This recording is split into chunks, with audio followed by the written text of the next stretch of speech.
Hey, what's going on? It's your boy BT, and I came here to talk some boxing with the thousands of True School Sports subscribers. Now, what's my brethren all around the world watching this video?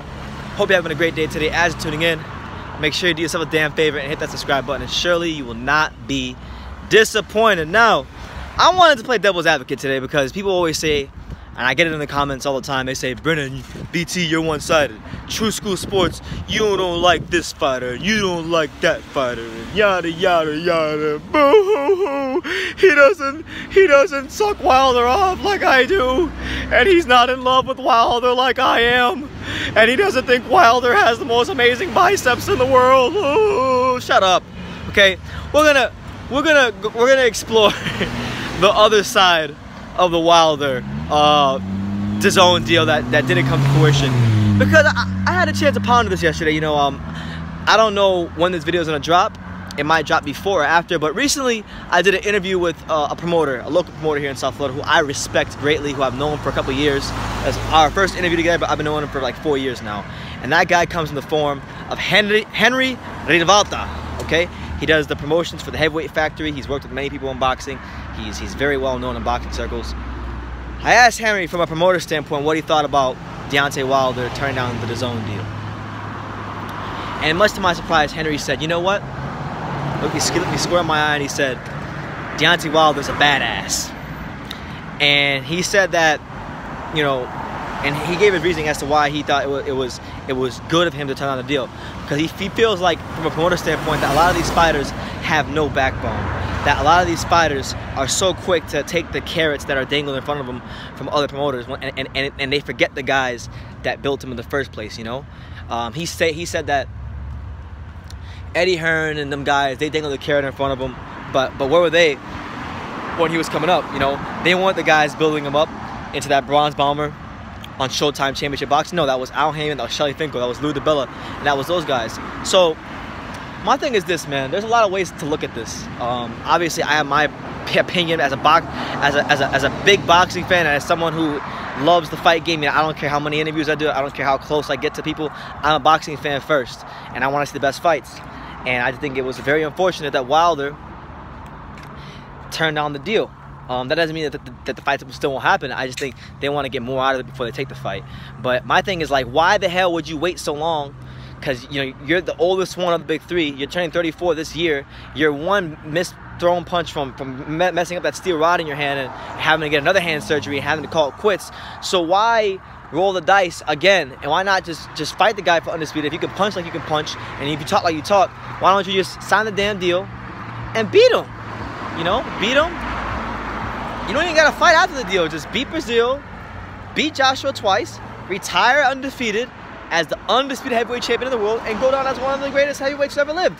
That's the kind of story I can see Wilder writing for himself if he really believes in himself the way he acts. But, you know, is it wrong? Let me present this question to you guys, my subscribers, my viewers. Is it wrong that Wilder wanted to stay loyal to Al Heyman and Showtime Boxing? You know, should he have to concede to Anthony Joshua because he has all the belts and the Dazn throw a lot of money at him? I mean, we've already gotten our answer. The answer is no. He's not doing that. He doesn't feel he has to do that. And he feels, hey, I'm the American champion. I'm the one who can punch like I can punch.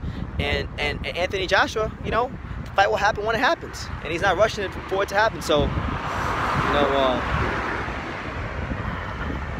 it's tough as a boxing fan because, you know, I have to separate with me, because I'm in the media and stuff, and I know people behind the scenes in boxing, and I know a lot about what goes on behind the scenes. I don't say anything on camera, but I know. I act like I'm just a kid from Dania. But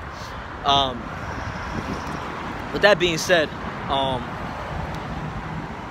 the fan to me always wants to see the best fights, but the realist in me, the guy who's seen what goes on in boxing and knows how this business works, and I'm constantly learning about it the more I'm around it, is you know, that fight, it should happen right now.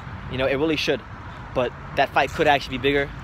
And if Wilder wants to bet on himself, that's his prerogative, it's his career. The fact of the matter is, when he hangs up the gloves and he can no longer throw punches anymore, we're not going to put money in his pocket. You know, we're not going to be the ones buying the pay-per-views, and he's going to have to go on with his life and move on to the next phase of his life. So if he feels like this is the best way to maximize his career, then fair play to him, okay? Fair play to him. I wish him the best. May God bless him on his journey. But if he loses to Dominic Brazil, if Dominic Brazil, the bootleg Wilder, irons him out and catches him with something nasty and beat him like he stole something and takes his title from him, then we don't want to hear anything from Wilder. We don't want to hear anything from Finkel or any of these guys, or when he has no belt, when he has no negotiating power. We don't want to hear anything because they offered you a massive deal, you didn't take it, and it's a crying shame. You know, I think they're doing a very big disservice to a lot of, you know, good, hard-working, honest fight fans like myself who pay money to watch fights, who follow this, who really have a vested interest in boxing. You know, we want to see these fights. Jesus Christ, we want to see these fights. And you know, I did a poll on my channel about a week ago, and I asked people what was the fight they wanted to see most, and the one that got the most votes was Wilder versus Joshua, because people understand. Boxing fans aren't stupid. Boxing fans understand that this fight with Joshua and Wilder is very, very important for the you know, as long as those guys have the belts for now, it's one of the most important fights of this era that needs to happen. Both these guys are undefeated heavyweight champions in the prime, and you know, we haven't had a fight of that magnitude in the sport of boxing for 20 years now. It's been 20 years, it's been 2 decades. And these fights don't come around all the time. These are like generational type fights.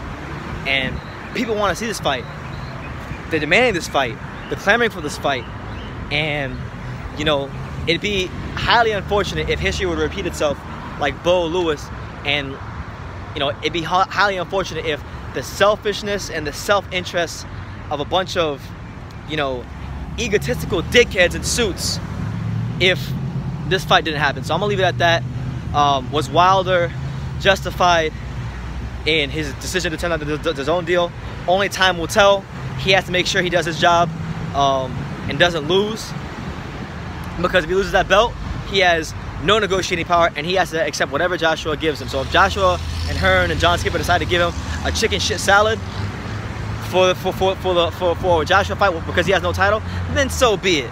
He has to take it. But you know, that's what it is. You know, I could definitely see the point of view of some promoters, because it is true, it does happen in boxing. You know, sometimes where the promoter guides the fighter to a certain level, and then another promoter, a rival promoter, will come and dangle a carrot in front of their face, and they'll just leave them, and that'll be it. And there's no loyalty. But you know, loyalty in business and in sports entertainment is very interesting, because you know, we've seen it in basketball, like the Celtics, the Boston Celtics. Isiah Thomas was one of the best point guards in the NBA a couple years ago, and he was like one of the best, like a top 5 point guard a couple years ago. Got an injury, was up for contract, was supposed to get a maximum contract, didn't get it from the Celtics. They got rid of him. His career's gone in shambles. He didn't get paid. So the Celtics, from their standpoint, they were justified in the decision, although it was kind of messed up. But they weren't loyal to Isiah Thomas to even keep him, let alone pay him a max deal. And you know, it gives players that incentive to not be loyal to NBA teams. And same thing with boxing. You know, we see a lot of times that promoters are parasites. They suck the lives out of fighters. They suck the livelihoods out of fighters. Fighter can't do nothing for them no more. A fighter is not world championship or pay-per-view material anymore, and they throw them to the wolves. They don't try to build them up and do anything for their careers anymore. So, you know, it's a case-by-case thing. If Wilder feels that way about his team, you know, then so be it. But boxing fans aren't happy, and he can't get mad at the boxing fans at large if the majority of us decide that he's the 3rd best heavyweight. He can sit there, he can posture himself, and he can say, "Oh well, I am the most feared. I do hit the hardest. I am the best. I want to prove it to the world." He can say all that BS, but you ain't showing and proving like these other guys are. So you're the 3rd best heavyweight in the world, even with a belt, until proven otherwise. So let me know what you guys think in the comments down below. Was Deontay Wilder justified in his decision to turn down the Dazn deal? I'd love to hear your comments down below. Take the time to subscribe, and like I say in every single one of these videos, you can love me or you can hate me, but I'm just kidding. So until next time, take care, guys.